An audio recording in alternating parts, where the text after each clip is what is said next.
Welcome back, and today is part 2 of the claw grip. We're going to be learning a lot of different things, how we can improve the grip, how you hold the controller, where you place your fingers and your thumbs, and a couple other little different things that are going to help you play better. We're also going to be looking at different variations of the claw grip that maybe is going to be right for you. So let's get right into the video. So to begin, I'm going to show you different variations of the claw grip. This one's going to be referred to many times as the semi-claw because you're going to have your thumbs always on the sticks, but your index finger is going to be on the bumper or the trigger. And then whenever you need to claw, it moves towards the buttons, as you can tell. Then you go back to the bumper or the trigger. So there's many players that semi-claw. They play like this standard mode, and then when they need to press a button, they go like this and come back. And that can work for you if you're really fast or if you're playing a game that's not too competitive. But some guys are real naturals and this works real well for them. So that might be you.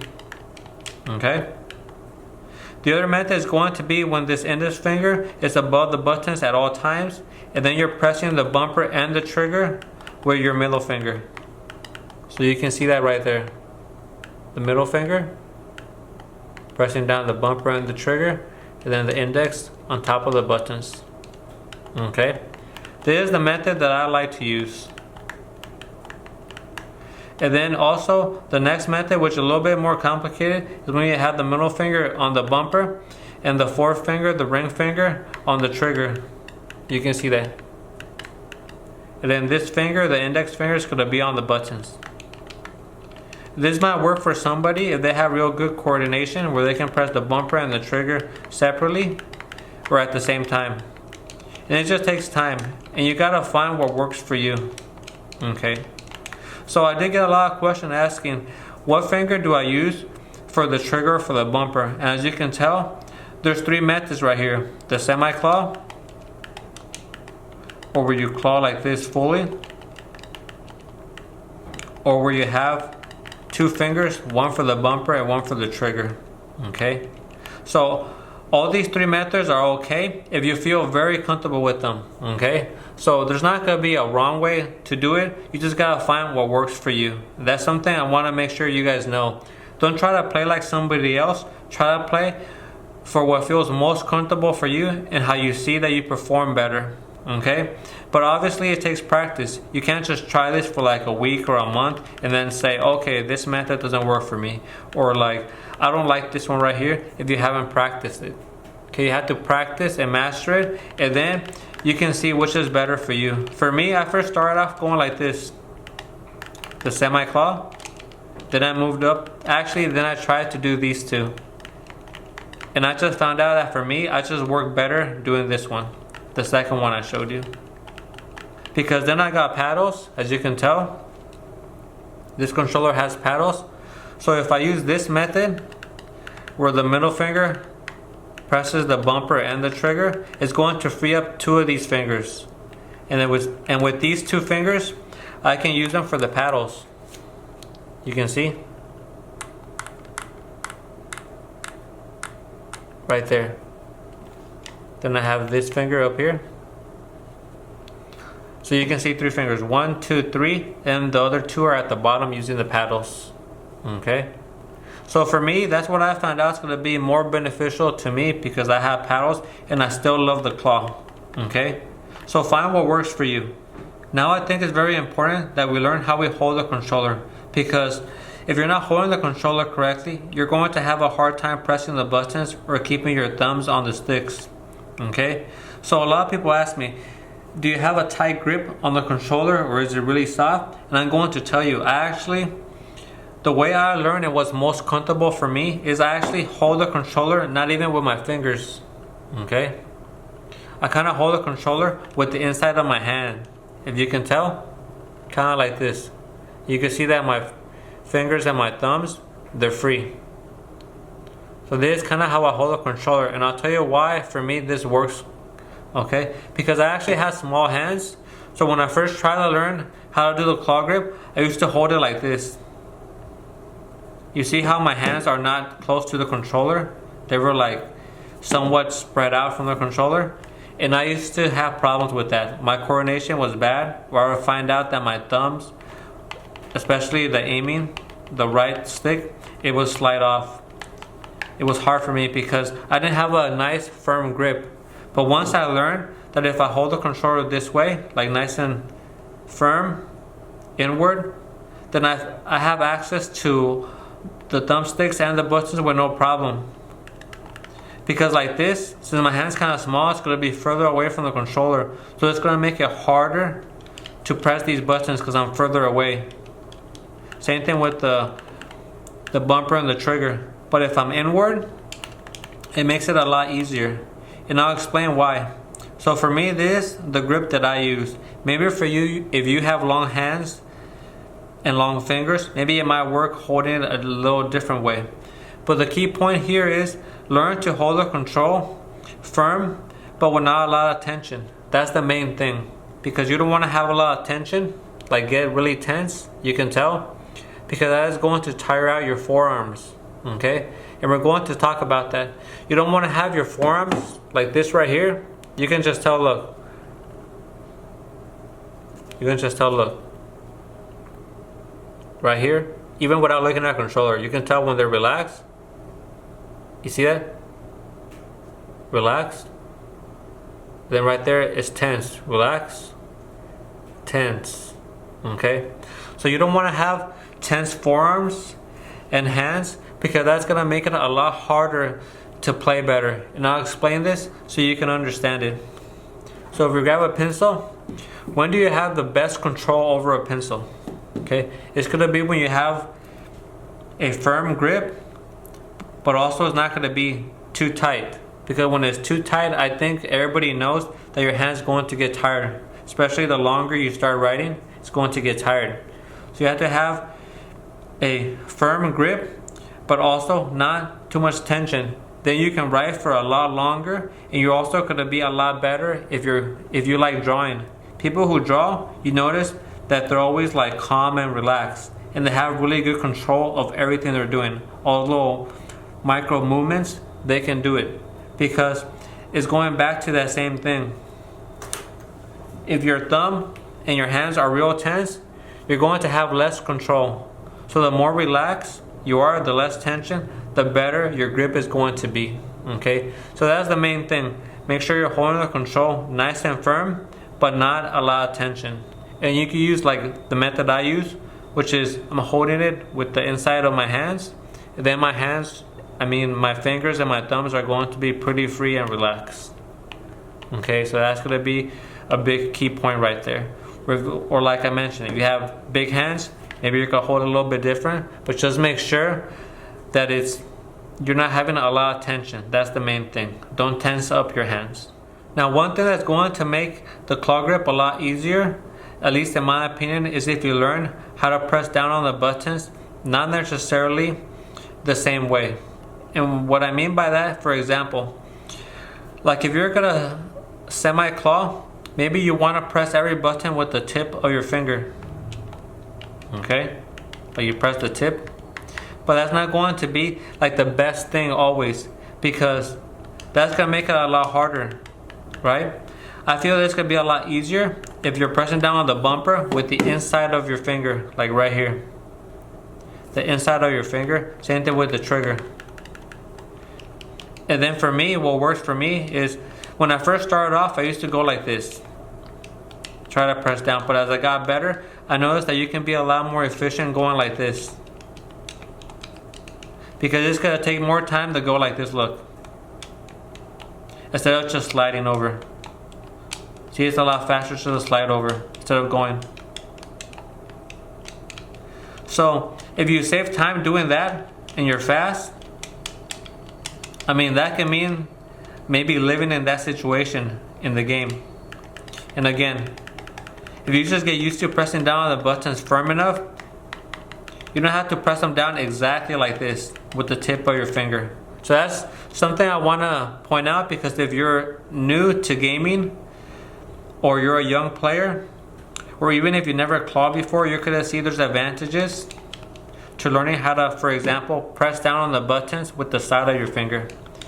And we mentioned that on the first video. So if you haven't seen that, make sure you check out the first video. Okay? And going back to the way you hold your controller, like for example, I hold it like this with the inside. So naturally, my finger isn't going to be like this. It's going to be forward. So I have to learn how to press down like this because I'm holding the controller like this. You see how my hands are? So that's how I press my bumper and my trigger, because my hands are like this, like real close to the controller, and relax. So I press down with the middle of my finger, like the inside, like right here. It what presses the bumper and the trigger.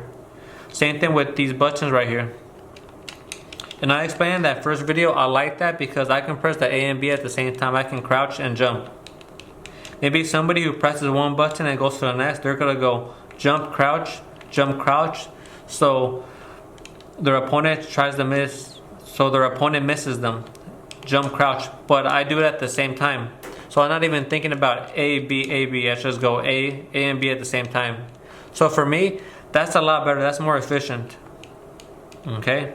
So you gotta find what works for you. If you're fast and sliding, and that works for you, you know, in that situation, this is A and this is crouch, you can slide over. You see that? Or you can press down, or you can go. You know, everyone's different, okay? You just gotta find what works for you. But I personally think that you can be a lot more efficient, because look, less movement, and you're doing the exact same thing. You see that? Pressing A and B at the same time. So I'm giving you these tips so you can see the advantages and find what works for you. Moving on to the thumbs. How you press down on the thumbsticks. Now, I did do a lot of research for you guys because I wanted to make sure I was giving you guys the best information out there. And I did see that lots of pros in their controller hand cams, that there's actually like two main ways of holding or pressing down on the sticks. Okay, so what I noticed, for example, some players, they hold the thumbstick like this, kind of like on the edge. Let me try to get a little bit closer, like this, kind of on the edge. And other players kind of have it on top, this way. Okay. Now the way I use it, I first started off actually using this method right here. Okay. And then later on I moved on to this one, and this one did wonders for me. I have like way better control. And I kind of realized why, because I do have small hands, so I couldn't hold the controller right, like I mentioned earlier, like this, having my hands, my fingers far away, had to be inward on the controller. So naturally my thumb's going to be on top like this. You see that? So if I'm going like this putting an extra tension because my hands are so inside the controller. So that's going to be hard for that thumb right there to have real good control. But when it's more on top in this position, I have a lot better control because my hand and my thumb is going to be very relaxed. Okay, so try to figure that out. Try to figure out that if maybe you're trying to put your thumb like this and your hand's too far out, that might not be the best thing. Maybe you gotta move your hand inward. Also, maybe you're too far out and your hand's inward. That's not gonna be good. Okay, again, it's not gonna be a natural position for the hand. Try to find like that nice even ground where it feels very comfortable. Okay, so I'm going to say this isn't wrong and this isn't wrong. Find what's most comfortable for you. That's going to be the rule for that. Now, what I did notice that everybody does, and that I learned this method and it works for me, is that everybody has their thumb like nice and relaxed. So that's going to be one of the key points. It's very important. So have these thumbs nice and relaxed, no matter what method you use. Okay? And because if you have them tight, again, going back to the pencil example that I mentioned, you're not going to have that good micro adjustments. Okay? Sorry about the choppiness. A train went by, so I had to stop the video. But I was saying that one of the comments mentioned having the problem of when I'm pressing down with my thumb on the sticks, it tends to slide off, especially when I'm trying to flick some shots. And the reason for that is because you might be too much on the edge, especially if you use this type of method. And if you're trying to flick, especially going this way for me, I feel that my thumb's going to slide off. So make sure you have the right amount of pressure if you're using this method that when you flick, your thumb doesn't fall down, okay? Because you do really have to like flick it like that to do it. But I'm going to explain something maybe you didn't know. For example, when you use this method, you're pretty much using like a circle right here, just like the tip of your thumb. And when you use this method, you actually have a lot of real estate. You have like all that right here, like a bigger circle on your thumb, okay? So for me, the way I play, this is more comfortable because I feel I have less room to make mistakes because my thumb is sitting right on top. So I have a lot of room where I can move around. You see that? I don't feel like it's gonna slide off. And when you're right here, you gotta be like more precise. Okay? So it all depends what kind of player you are, okay? It's gonna come back to that. So if you have real good control playing like this, then keep it that way. But if you feel you have better control in this method, use this method, okay?